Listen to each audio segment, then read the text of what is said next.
Hi, my name is Leah Wagler. I'm 10 years old, and today I'm going to be reading Otto and Pio by Marianne Dubuc.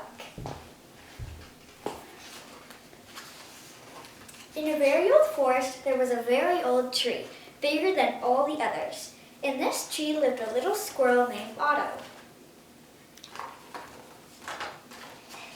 One morning, while he was leaving his house, Otto stumbled upon a strange green ball. "How odd," he said to himself. "That wasn't there yesterday." Otto wasn't too curious. He stepped over the ball and continued on his way.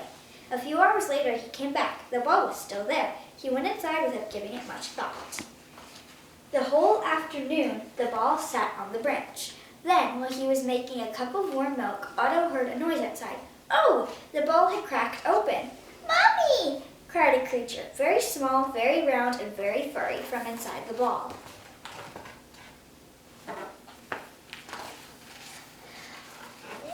"No, I am not your mommy," said the squirrel. Surely the thing's mother would be coming back. Otto thought he'd better not get in her way. Otto wasn't too curious, but he was cautious. Evening came, and still this strange creature sat inside the green ball on the branch in the dark.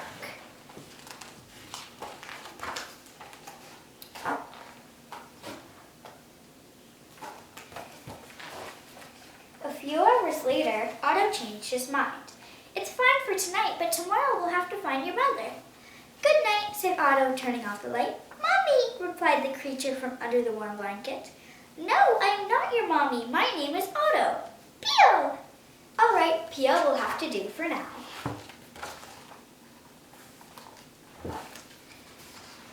The next morning there was a surprise. The little creature had grown. He was 3 times as big as the day before. "Pio," he said.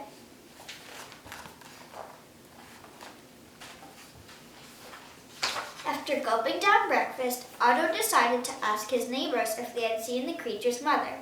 "I'm sure she'll come back. She must be looking for you. Don't go too far and watch out for the eagle." "Pio," said the creature, his mouth full of hazelnuts.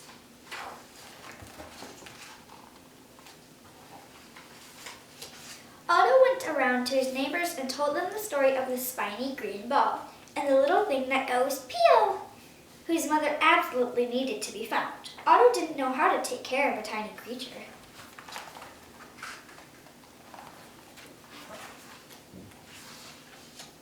No one had seen the green ball, or the mother of the green ball, or anything that looked like the small furry thing inside the green ball. "Mommy!" cried the creature upon Otto's return. "I am not your mommy," said Otto. "Tomorrow we'll hang up posters. I'm sure your real mother is looking for you."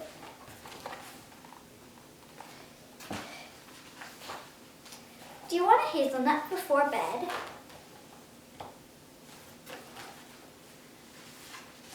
In the morning, Otto woke up to another surprise. The little creature had grown again. He wasn't so little anymore.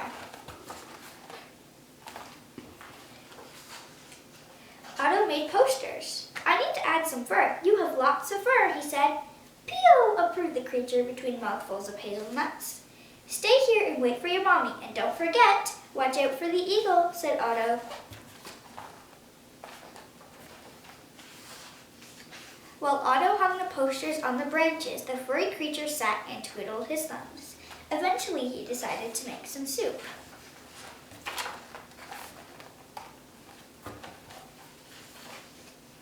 "Now all we need to do is wait for your mother to come back," announced Otto when he got home. "Pio," replied the furry thing, offering Otto a bowl of soup.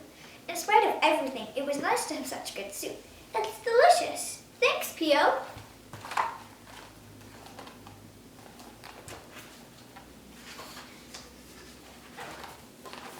There's all the posters. The next morning, Otto woke up to something heavy taking up the entire bed. The creature had grown even bigger.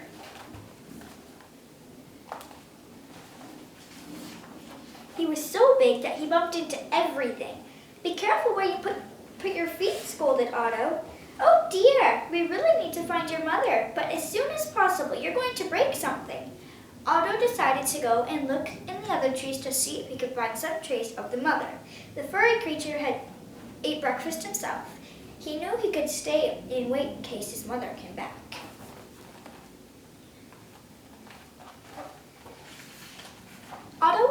several days. He traveled far through the trees and fields. He was gone for a long time. Pio, sighed the furry thing.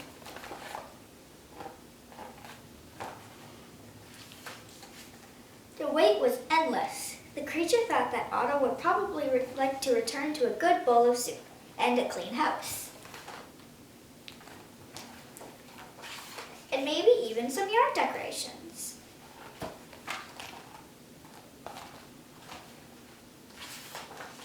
After several days, as night was falling, Otto finally came home. "No luck, we'll have to pick up the search tomorrow," said Otto.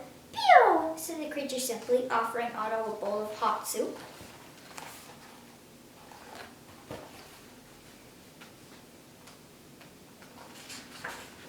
The next morning, Otto woke up to a sea of white fur. Everywhere he looked, there was fur. The fur of the furry thing who had grown again.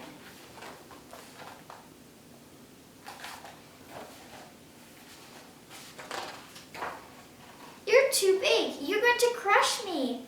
"I'm leaving," cried Otto. He couldn't stand it any longer.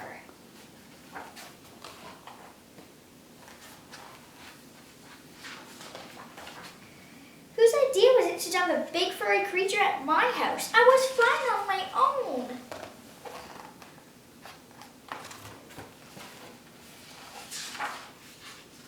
Otto didn't see the big eagle circling in the sky.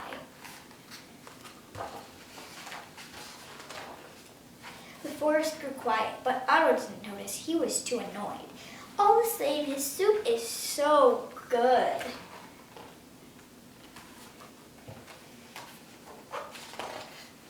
And he's nice too, Otto was thinking. And he's not that furry. Maybe I just need a bigger house.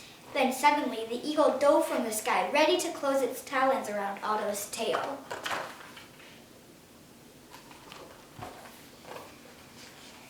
Suddenly, there was a piercing "Pio!" The big furry creature ran across the branch, waving his arms and yelling furiously.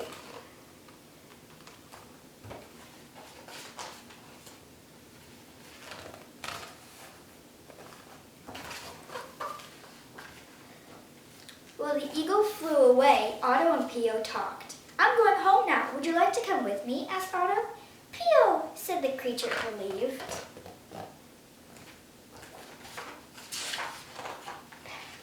"Is there some soup left?" "Pio," said the creature, "I have some house renovations to do. Would you like to help?"